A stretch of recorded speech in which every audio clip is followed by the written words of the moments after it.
after less than 12 months in office, this is the easiest speech to make. I have great people, and all I'm doing is spewing off what the hell we've done. Even Venezuela wasn't too bad, was it, huh?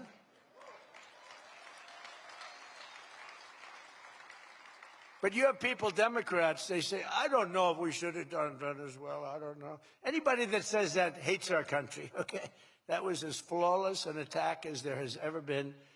And they asked us to help them. They have 50 million barrels of oil. They said, take it. It's $5 billion. And we did. We're working with the Venezuelan people and representatives, and it's amazing. But that was an amazing situation. But we did al-Baghdadi, flawless. We did Soleimani, flawless. We did the Iran nuclear attack where we wiped out their nuclear capacity, which would have been very bad. You wouldn't have peace in the Middle East, flawless. We did them all flawless. I want to keep it going that way, too. I like flawless. Think about Jimmy Carter, the great Jimmy Carter, with the helicopters crashing, the hostages all over the place. Remember that one? Think about Sleepy Joe Biden with Afghanistan. What a disaster. The most embarrassing day in the history of our country, in my opinion. Now, after less than 12 months in office, I'm back in Michigan to report to you on the strongest and fastest economic turnaround in our country's history. It's really been historic. There's never been, we're not 12 months, we're through 11 months. We've got $18 trillion being invested in our country. The most of any country ever was 3. We're at 18. There's never been anything like this. You are so lucky I allow you into this room to even be with me. I'm kidding. I'm kidding. The fake news will say Donald Trump thinks he's hot stuff. Right now I'm feeling pretty good, though, I will say. Oh, you're so lucky to be here.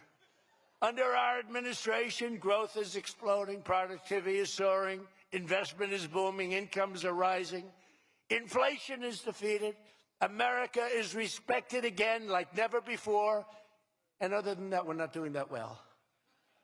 Now, think of all those things I just said. Every single, inflation down, growth at an all-time high, stock market every day, 48 days in a row, 48 days during the course of 11 months, we hit a new high on the stock market, all of them. 1 year ago, we were a dead country. Now we are the hottest country anywhere in the world. And that was said to me by many leaders.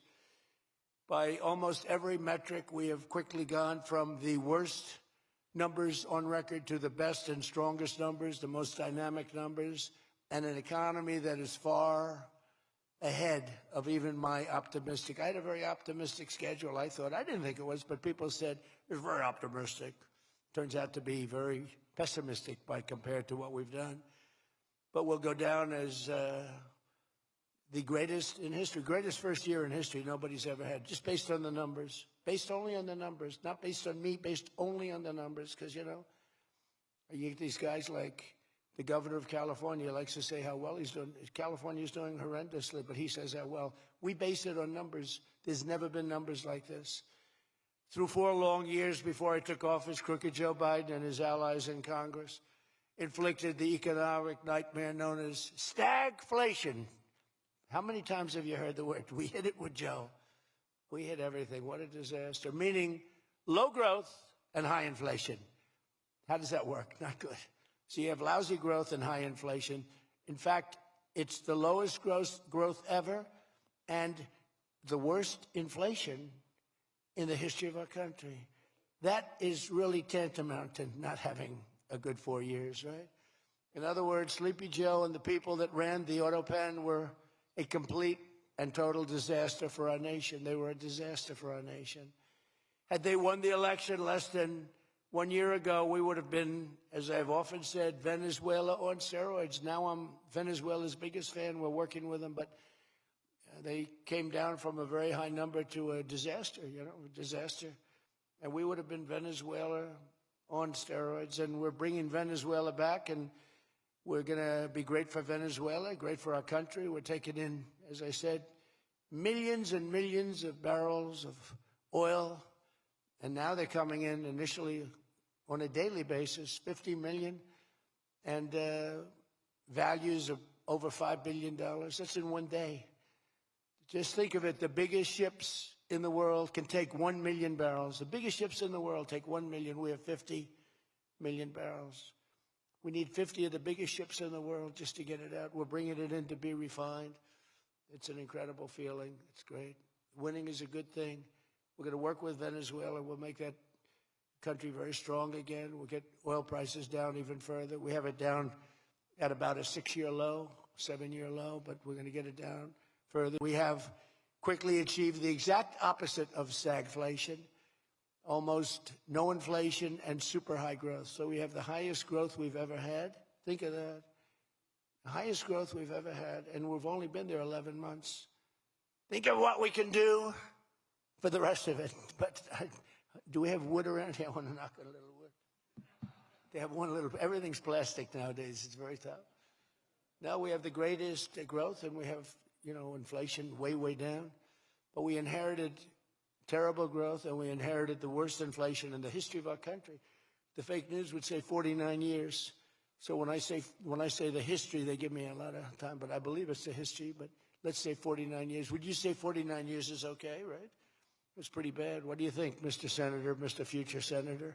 I'd say 49. What sounds worse, 49 years or history? I think 49 years almost sounds worse. Maybe I'll just use it and I won't argue with these people. As of this morning, core inflation for the past 3 months has been just 1.6%. The numbers we just announced just before I came on stage. And GDP is smashing expectations with the fastest growth for this country in many years. The fourth quarter is projected at 5.4%, and that's despite the Democrat shutdown where we lost at least 1.5 points. The Democrat shutdown, we would have had close to 7. Think of that, close to 7. They were projecting to. The fakers were projecting to. And if we keep deregulating and adding more capacity, like I saw today at Ford, and if we don't raise interest rates every time good news is mentioned. In the old days, I'm probably old. I used to be up at these lecterns and I'd say, I'm younger than pretty much everybody in the room. Now I say I'm older than pretty much everybody in the room. I like it the other way better, actually. But you're too young. But in the old days, when you had good numbers, interest rates would go down. When you had good numbers, the market would go through the roof. That's the way we're going to make it again. That's the old-fashioned way. That's the right way. Today, if you announce great numbers, they raise interest rates to try and kill it. So you can never really have the kind of rally you should have. What happens and what we want, we're going to have a lot of great months, a lot of great quarters. I want the market to go up. You announce unbelievable numbers and the market goes down because they know you're going to do everything possible. In the Fed, we have a real stiff in the Fed, but that's for another day. But they raise rates. So everyone says, oh, they announced great numbers. It's great, great, great. And the market goes down because they immediately raise rates. When the market goes up, they should lower rates. You want to see 20% and 25%? You want to see what we can do? We've got to go back to an old standard. When there's good news, the market should go up, not go down. Does that make sense to everybody? And that's the way it used to be for most of the time. That's the way you make a country great. But our growth potential is unlimited and could be much higher if we went back to sanity. We're not doing it anymore. We're talking about the head of the Fed, and I want somebody that when the market is doing great, interest rates can go down because our country becomes stronger. See, you view it differently. Our country becomes stronger, and therefore interest rates should go down, not up. They kill every rally.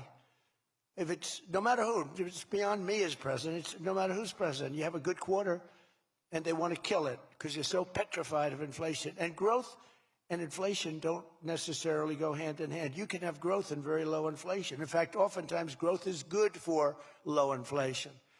So we're going to work on that, Scott, right? I think we're going to work on that very hard. I mean it so strongly. It's sickening.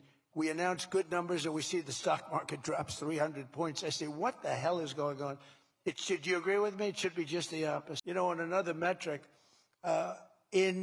just before the election, it was almost impossible to get people to join the military. We had the worst enlistment in the history of our country, the worst.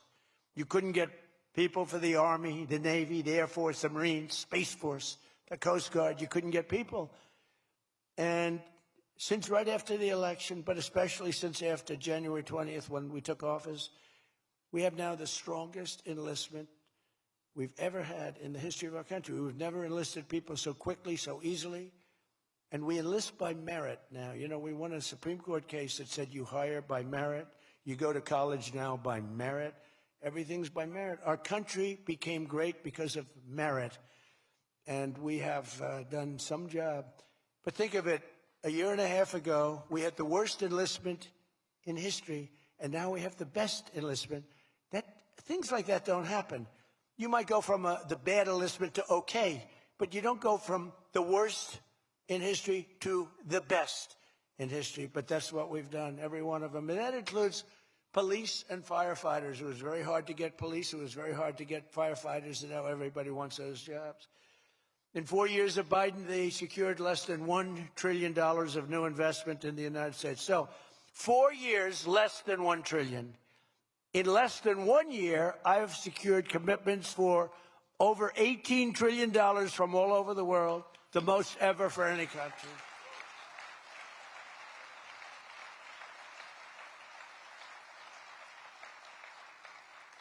Think of that, though. They did, and I'll tell you what, had she won, it would be a disaster because you would have people leave. You would have not had $1 trillion. You would have had 5 trillion, 10 trillion leaving the country, and your welfare would have doubled. When you look at what's going on in Minnesota, is that a disgrace? Is that a disgrace? But we'll talk about that. Under Biden, we had the highest trade deficit ever recorded, losing more than $1 trillion every single year. How about that? It was killing Michigan, and everywhere else in our country was being absolutely destroyed. But in a matter of months, largely because of tariff income and the election result, we've slashed that gaping trade deficit by, in a short period of time, 62, it just came out, 62%. People are stunned. The fake news back there, look at those cameras rocking and rolling. No, the fake news back there is, they're very upset about it, actually, but they're stunned. They can't believe it. We cut our trade deficit in actually 10 months was when the number came out. We cut it by 62%. It's going to go better than that now. The stock market is now the highest in history since the election. We've set all of those records, and I think an all-time record that's so important to me because so many people have them is boosting 401ks and retirement accounts for millions and millions of Americans, people that are in the police departments, the fire departments, people that are construction workers. A policeman came up to me recently, a nice guy guarding me. He's a perfect guy to guard me. He was a massive guy, big, strong guy. He said, "Sir, you made me look so good in front of my wife. My wife thought I was a horrible investor because every time I invested, we lost money. And we have a 401k, and I'm up like 85%. She thinks I'm Warren Buffett. She thinks I'm brilliant.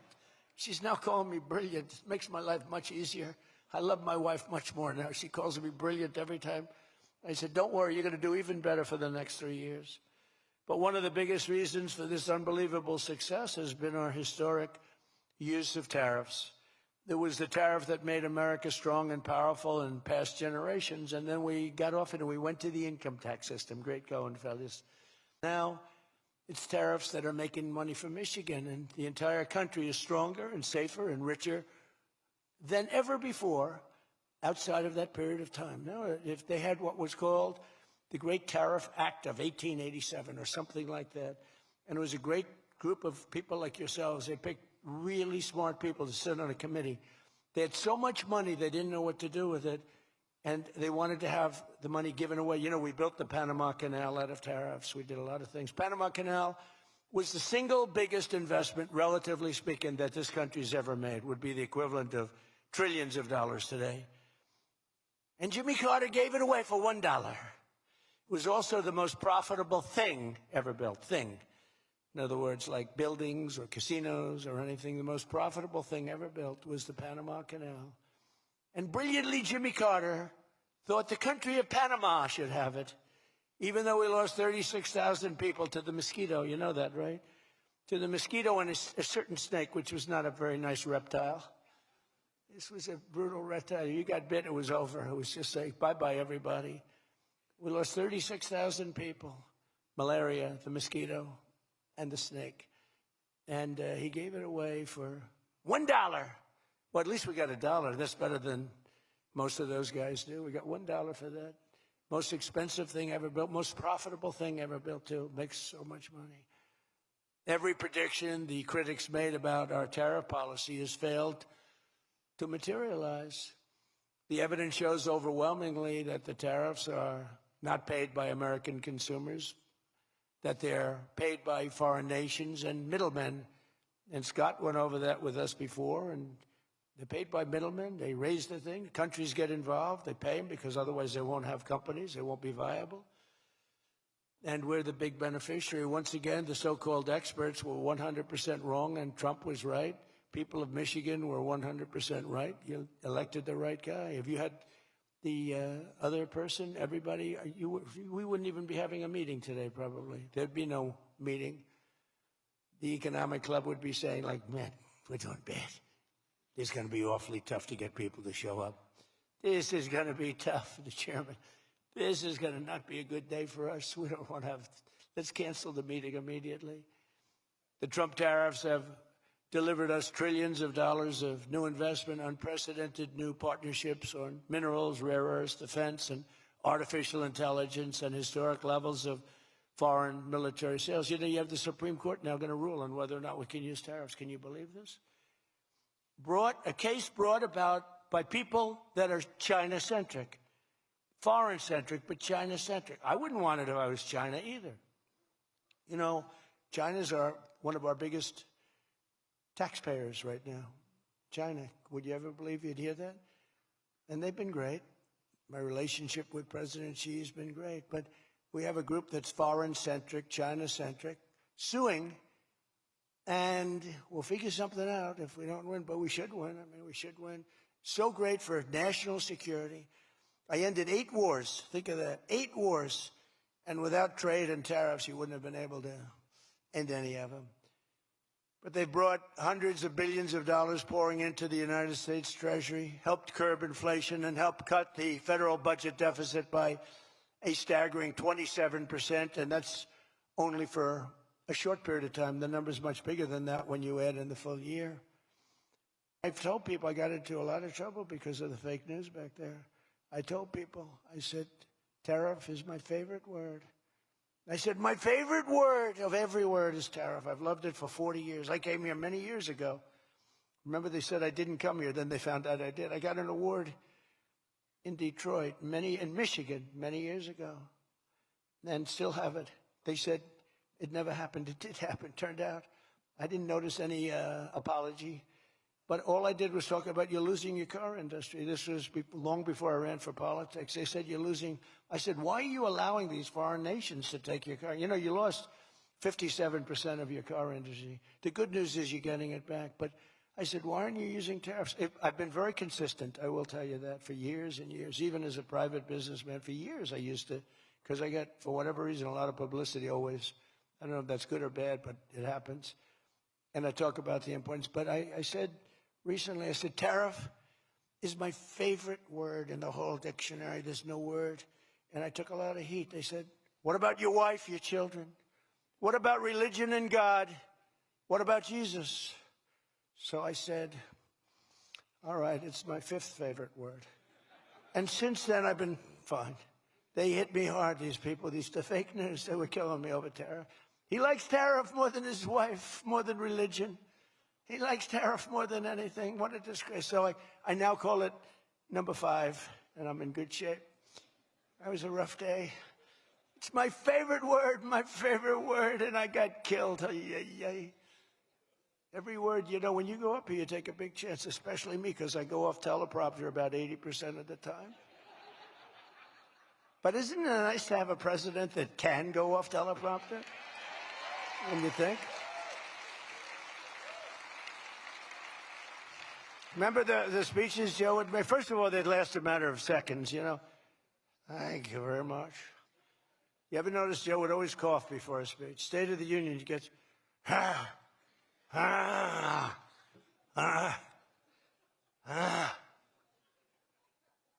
ladies and gentlemen. And then it would be like very short. Although the one time they had him spruced up pretty good, remember, he was high as a kite.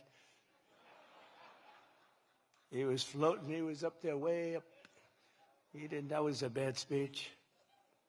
But Hey, you got through it, you know, you got through it. If you call it getting through, this country was so, can you imagine allowing 25 million people into our country, many of them criminals, many of them murderers?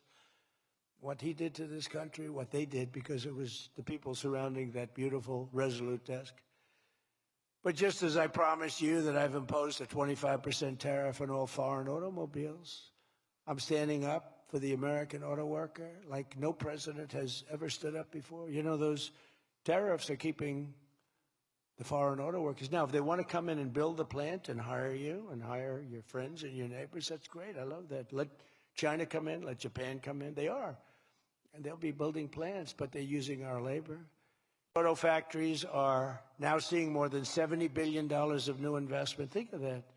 They were leaving. They were all going. They were going in the opposite direction. Now they're pouring back. It's the greatest. Nobody's ever seen anything like it.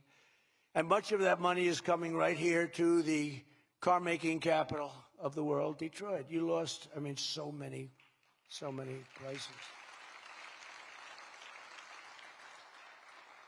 Since I took office, Ford has announced it will invest $5 billion across its Michigan and Kentucky plants, creating 4,000 new jobs. GM is moving production of the Chevy Blazer and Equinox from Mexico right back here to America.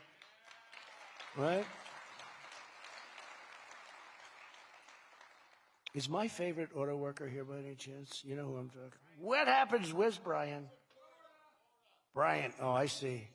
He made some cash. He's out to Florida. Oh, he's been very disloyal to Detroit. We're going to have to. He is such a great guy, right? Man, that guy fought for me when it wasn't the popular thing to do. He fought for me from day one. Well, you tell him I said hello to him, all right? That guy, he got it. 4 years ago, he got it, right at the beginning. He understood it better than anybody, better than the great economists. They had no clue. And Stellantis is investing $13 billion to expand its U.S.-based manufacturing plant by more than 50%. Stellantis doing a good job. Never before has an administration achieved such sweeping and dramatic turnarounds as have taken place just in this very short period of time. I mean, you're talking about 11 months. 11 months and you have a different business. 11 months and you're booming. In every aspect of our agenda, we're putting America first, and nothing will stand in our way. Nothing's going to stand in our way. Nothing. So one of our top priorities of this mission is promoting greater affordability. Now, that's a word used by the Democrats. They're the ones that cause the problem. The one thing, they stick together. They don't have some of the people that we have. I don't know. It's a genetic thing. It's something in the blood. We got some real losers. Mostly great. But I wouldn't use the name Romney because I'm in his sort of territory. So I would never use that name. But all right, I'll use it. They don't have a Mitt Romney that votes against everything. They don't have a Rand Paul that votes against everything. I got him elected twice. He was a stone-cold loser. I went to Kentucky where I won by a lot. I did a rally for him. Then I did another rally. He won. Then I went the second time. He won. Then he votes against all the time. It's just crazy. I don't get it. Then you have Lisa Murkowski and you have Susan Collins. Disasters. And you had a gentleman from Indiana that I don't believe it, Todd Young, he voted against. And you say, why are you voting against? They can't give you an answer. They're unable to give you an answer. It's like, why are they against the attack on Venezuela? They're against the attack after they found out it was the most successful attack, probably the most talented, most brilliant tactically attack that we've had maybe in 100 years. And they're against it. Why? It's one thing if the attack failed. I'd probably do that too. A change. I'd be in favor. Then if it failed, I'd say, I told them not to do it. That's what they do. But here we have one of the most successful attacks ever. And they find a way to be against it. It's pretty amazing. But it's a shame. And we have some others, but not many. We have a great party, but we have people, the Democrats, whether you like them or not, they stick together like glue. They have horrible policy. Thank God they have horrible policy. Because they're smart, they're evil, they're vicious, but they're bad policy. For instance, you could be a genius and try selling men playing in women's sport. You could be a genius, try selling transgender for everybody, open borders, Let the world come in. Let the world's prison population come into the United States, including all of the murders, 11,888. That's what we're trying to get out of Chicago and Minnesota and these places. So they stick together, which I admire because I'm a very loyal person, but they have horrible policy. Can you imagine if they had good policy? They were on this morning talking to all the reasons that men should be playing in women's sports. They had a football guy there, flag football. This guy was like 6'6". He weighed 290 pounds with zero body fat. And they had a few young women. They were the size of his leg. He wouldn't have had to run. He could have just walked. They couldn't have done a thing about it. 10 of them would have to jump on him that wouldn't have had any impact. I don't think he would have been like a fly. It's so ridiculous. It's so demeaning to women. It's so demeaning. Look at the weightlifting records. I mean, the record got beaten by 112 pounds, a record that stood for 18 years. 1 ounce they'd put on, stood for 18 years. Guy comes along who was a poor lifter as a man. He was at the lower portion of the class. Comes along and broke the record by 112 pounds. Think of that. They've fought for years to beat that record. How about the swimming records? I mean, you can go to sleep during the time the man comes in and the woman. You can go take a nap for a little while. How about the long-distance race that took place not so long ago? Long distance, these marathon deals. They had top men, top women. The man came in. The woman came in 5 hours and 14 minutes and 36 seconds behind the man. Think of it. You're waiting. The man comes in. Now you're waiting 5 hours. What do you do if you're the parents? You go home and sleep for a while. Who the hell wants that? It's so demeaning to women and who are great athletes. It's so demeaning to them, and it's right now in the Supreme Court. I can't believe it would even go to the Supreme Court. I mean, could you imagine 20 years ago talking about men playing in women's sports? They'd think you're crazy. Or transgender for everybody?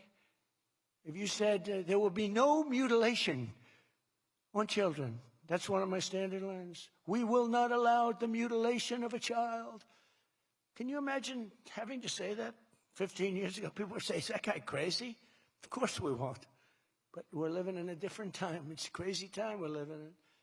To provide further relief to hardworking Americans, we'll also be confronting one of the biggest factors in driving up prices, the monstrosity known as the Unaffordable Care Act. You know what that is, right? It's Obamacare. It's a great name, Unaffordable Care Act. Nope. Did anybody ever think of that one before? It's true. It's the Unaffordable Care Act. Obamacare was a gift to make health insurance companies rich at the expense of the American people. In particular, the so-called enhanced premium tax credits were a corrupt payoff to the insurers, whose stock prices went up more than 1,000% after Obamacare was signed.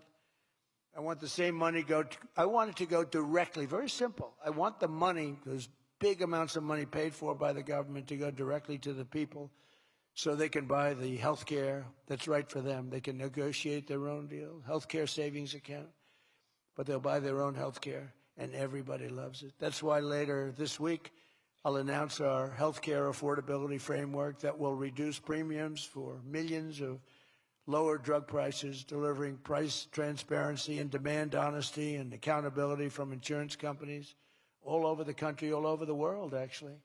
Healthcare costs will come down very fast with my most favored nation executive order. We're doing most favored nation drug prices. When we would have drug prices stay the same, everybody thought it was great. They're going to be coming down thousands of percents. We're standing up to special interests and slashing prescription drug prices by 300, 400, 500, and even 600% and more. I mean, think of that. On that alone, we should win the midterms in a landslide. I'm doing favored nations. The country that pays the lowest price in the world is the price that we're going to pay. And we got that because of tariffs, because I said to the countries they wouldn't approve it. The drug companies were tough, but they were fine.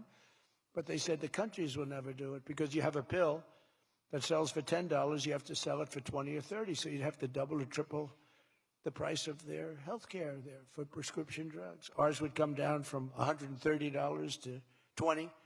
Theirs would go from 10 to 20, the world being a bigger place. And it was unbelievable, but the countries wouldn't do it. So I called the countries. I said, if you don't do it, then I'm going to put a tariff on you. and the tariff's going to be 20 times more than the cost that you're having to pay for fair health care. And every one of them said, sir, we agree with you 100%. We would be honored to do it. It was really rather amazing. We could never do it. So think of that. You have most favored drug prices. Your drug prices are going to go down like from $100 to $10. Nobody can believe it. And we can't get the fake news to write about it. It's the biggest thing to happen in medicine. It's the biggest thing to happen in healthcare. And I cannot get the New York Times, I cannot get anybody to write about it. Over the past 12 months, almost every promise I made to you right here in 2024 has been kept. I've kept all my promises and much more. I mean, I've given you much more than I gave you promises, and I produced much more than I said I was going to produce. I gave you the largest tax cuts in American history, cutting taxes across the board in the great, big, beautiful bill. And as I told you, I mean, who would have gotten you no tax on tips, as I said before, no tax, I say it over and over again, no tax on overtime, no tax on Social Security for our seniors. Any senior should be voting for us because the Democrats won't do this. It doesn't work for them. And we also made interest on car loans fully tax deductible so that when you go out and buy a car, if you have a mortgage or you get a loan on a car, you're allowed to deduct interest for the first time ever. That's never happened before. But only for cars that are stamped with the beautiful words, made in the USA. In other words, we're only letting that take place if the car is made like in Detroit or in the USA. Our tax cuts also provided 100% bonus depreciation on all new equipment and capital investments, meaning that for any manufacturer looking to bring production back to America, you can write it all off, everything, not in 38 years, not in 44 years, in 1 year. You write the whole thing off in 1 year. That's the biggest thing. I think that's the biggest thing. That's the big job producer.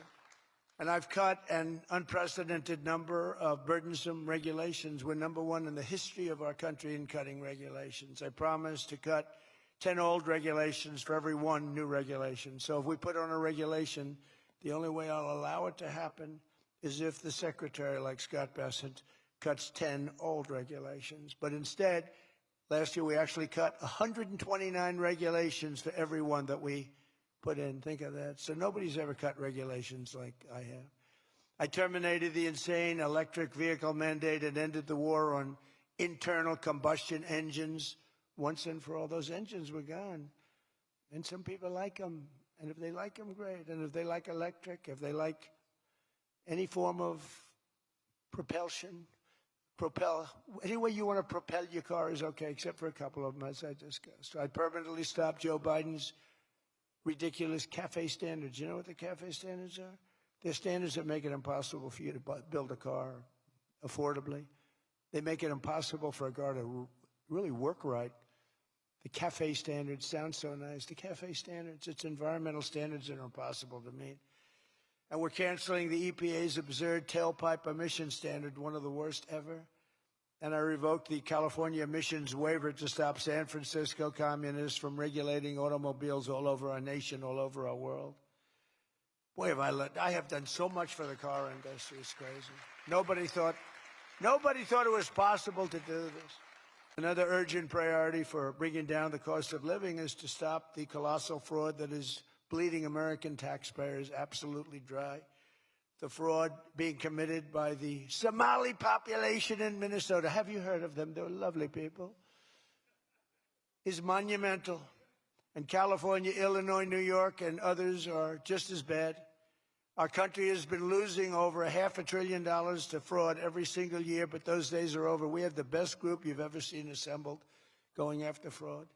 In Minnesota, we're cracking down on the Somali scams, ending the brazen and shameless theft of taxpayer dollars. Well, it's going on in Maine, too, with Somalis. You know, and they don't take our ships anymore. You know why? We hit them with the same missile that we used to hit the drug dealers coming in with the boats. You know, we have drugs coming in by sea down 97%. You've seen that? 97%. And we're trying we're really trying hard to find out who the hell is the other 3%. But we have them down 97%. And we're going to start hitting them by land, too. The hard part is done. By sea, nobody's coming. It hasn't been great for the fishing industry, however. Those that have a fishing boat, they're having a hard time getting customers. But you can't have everything. Nobody wants to go on boats. Nobody wants to go like 25 miles an hour. When you see a boat with 5 engines on the back of it going 65 miles an hour, and it's loaded up with hundreds of bags that you see cellophane with white, typically it's not fishing. How about the couple of submarines we took down? We took out 2 submarines, and the Democrats say they were fishing. No, they were submarines. They build a very fast, it's a drug-carrying submarine. They have a lot of money. And we took them out, and the Democrats claimed that they were fishing. We shouldn't ruin people's beautiful fishing journey. It's unbelievable what we have to go through. It's really a shame, actually.